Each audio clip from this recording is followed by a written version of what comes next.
Hey everybody, this is Andy with Patterson Adjuster Training. In this video, I'm going to show you how to get your hover report into Xactimate.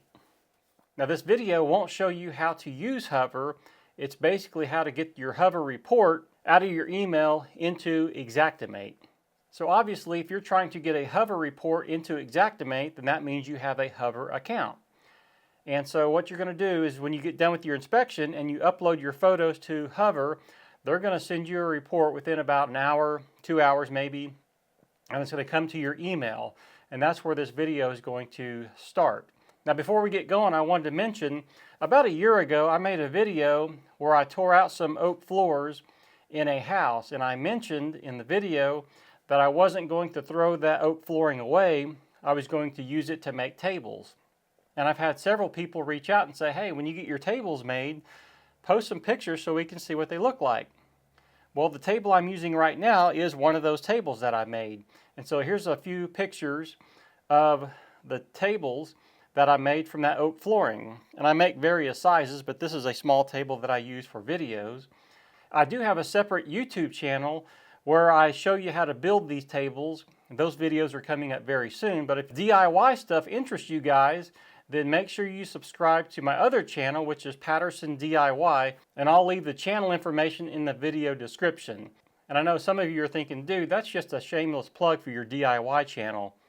Yeah, it is, but I got a lot of neat videos coming up where I do stuff like turning oak floors into tables that you can sell online or Facebook Marketplace or someplace like that. But anyway, make sure you check out the Patterson DIY channel. Now back to the video about hover. So the first thing you're going to want to do is get into your email and save your hover report as an ESX file.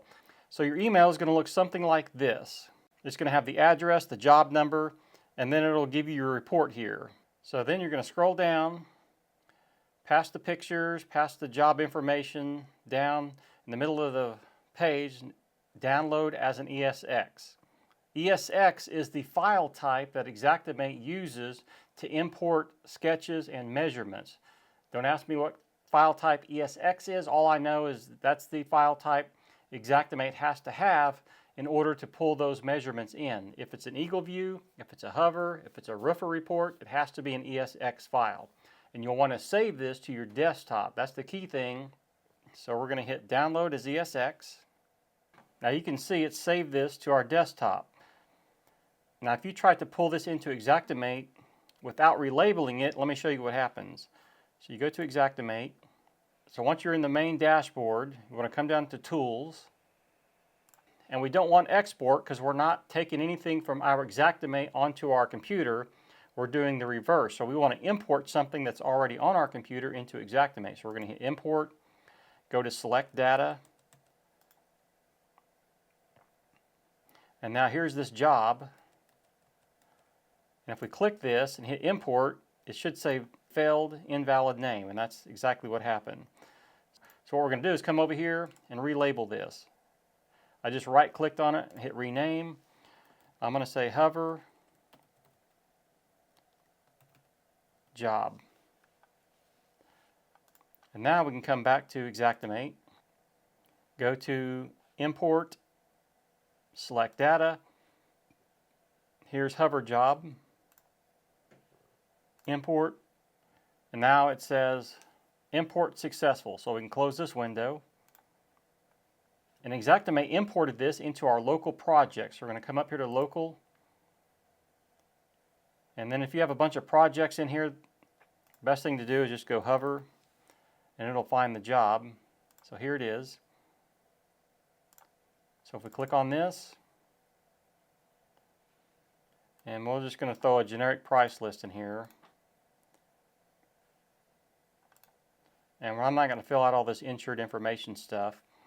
So I'm just going to come over here to Sketch. And you can see right here has our roof measurements in. Now this was a complete report, so it should have our walls in here as well. And this house is actually the training house. I call it adjuster house, that I use to do the in-person training. So if you come to the training, you'll get the ESX file that you have to import in, which we will use for our claim scenarios that we do at the house. Now, if you do Eagle View, it kind of works the same way. You're going to see this little icon up here. You're just going to double click on it, and it's going to throw your sketch onto the sketch workspace. Now, if you do import this for some reason and you don't see your sketch, but you see this little icon, just double click on it and it'll automatically throw your sketch onto your sketch workspace. And before we go, don't forget, I do have the in-person training at the Adjuster House. Adjuster House is a real house with real damage that you get to scope and estimate. It's almost like going to a customer's house and having 5 practice claims. The class size is small, it's just 2 people, me and 2 other people. And you have 5 claim scenarios that you will complete by the time the 3 days is up. I give you the loss report for that appropriate scenario. You have to start the estimate, you have to do your inspection, take photos, you have to put the line items in, finalize your estimate, and then I look over everything, and then we talk about things that you missed or things you could improve on. That way, when you get out into the field, or if you're a desk adjuster and you're doing virtual inspections, then you'll have 5 claims that you've already done live before you ever do a real claim. My motto is, screw up in my house, not the customer's house. I have links in the description. I hope to see you at Adjuster House sometime soon or in the next video.